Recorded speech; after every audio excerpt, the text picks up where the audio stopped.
Council द्वारा संचालित Indian certificate of secondary education ICSE परीक्षा के लिए हिंदी विषय में निर्धारित पुस्तक नया रास्ता का अध्याय 14। मीनू जब अपने घर पहुंची तो पिताजी उस समय पूर्ण रूप से स्वस्थ हो चुके थे। अब अपने काम पर भी जाने लगे थे। पिताजी को स्वस्थ देखकर उसको बहुत अच्छा लगा। माँ ने तो मीनू को अपने सीने से लगा लिया। आशा और रोहित तो खुशी से झूम उठे। दीदी दीदी कहकर उन्होंने अपनी सारी इकट्ठी की हुई बातें मीनू को बता दी। मीनू भी प्रसन्नता पूर्वक उनकी बातें सुनती रही। तभी माँ को ध्यान आया कि मीनू से इसकी परीक्षा के बारे में तो कुछ पूछा ही नहीं। वह मीनू के पास आई और बोली, मीनू बेटे, तुम्हारे पेपर कैसे हुए हैं?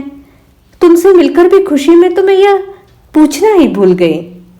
माँ, मेरे पेपर अच्छे हो गए हैं और बाकी परीक्षा फल से ज्ञात होगा।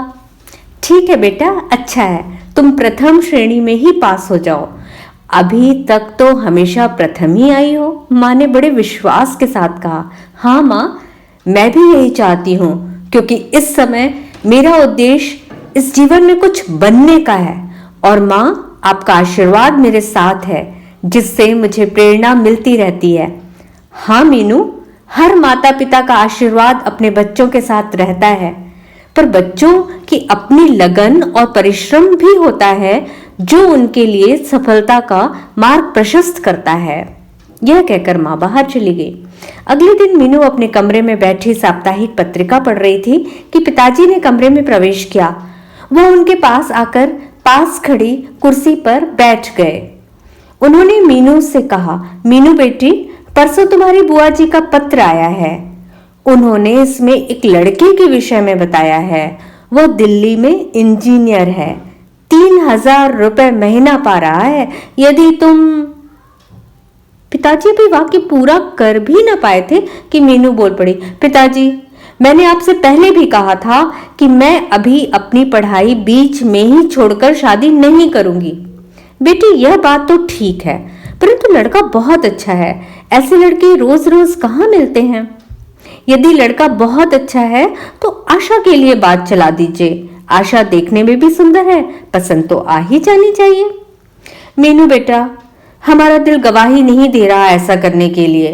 पिताजी कुछ उदास होकर बोले, आप ऐसा क्यों सोचते हैं? मेरे कहने से आप आशा के लिए वहां शादी की बात पक्की कर दीजिए। ईश्वर ने चाहा तो वहां बात पक्की हो ही जाएगी, मीनू ने बड़े विश्वास के साथ कहा।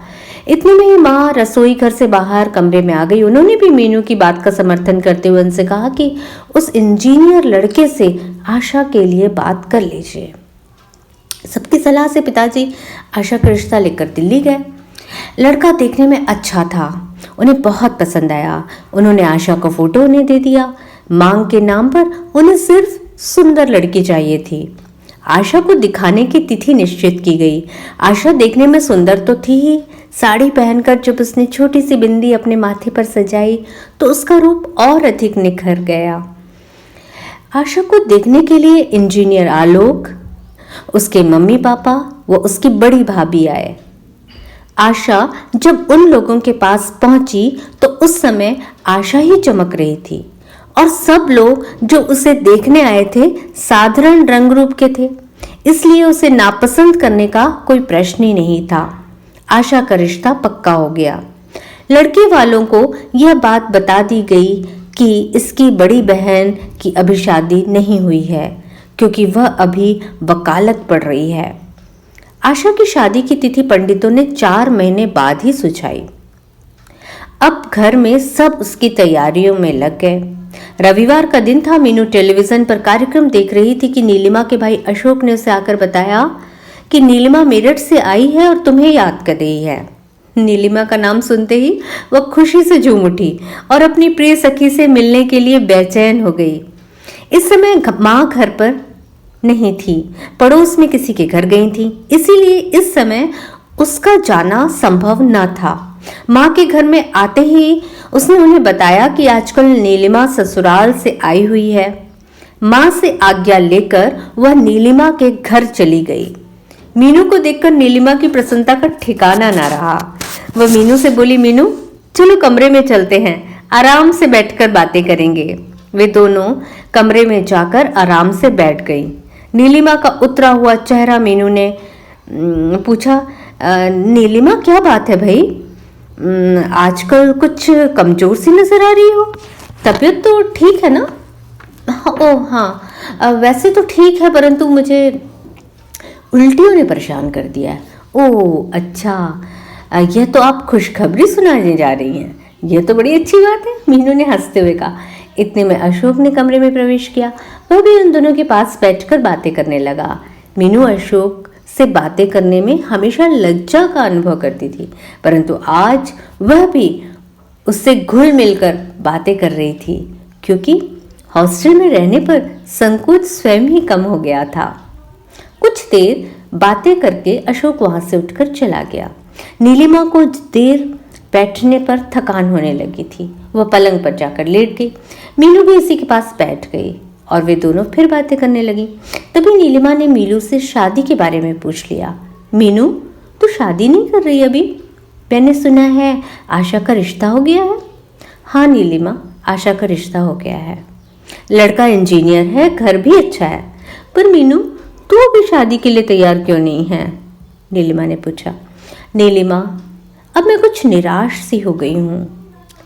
कौन करेगा मुझसे शादी? क्या बात करती है मीनू, मेरे अशोक भैया तो तेरे बहुत दीवाने हैं, हमेशा तेरी ही प्रशंसा करते रहते हैं। यह बात सुनकर मीनू के चेहरे पर कुछ मुस्कुराहट सी छलकी।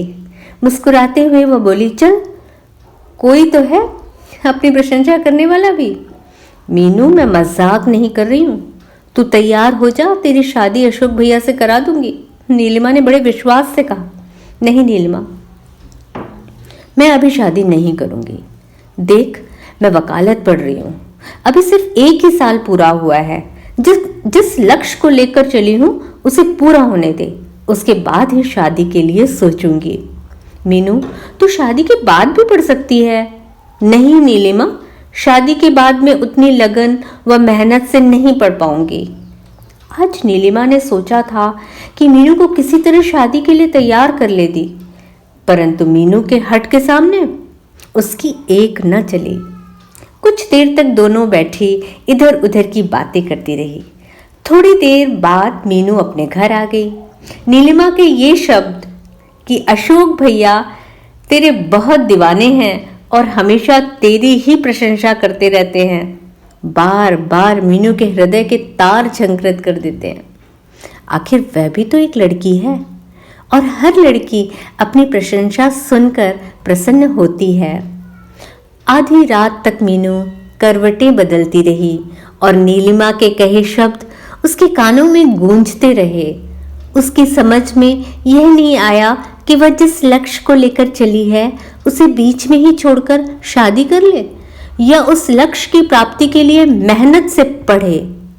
इसी उधेड़ बुन में उसे नींद आ गई।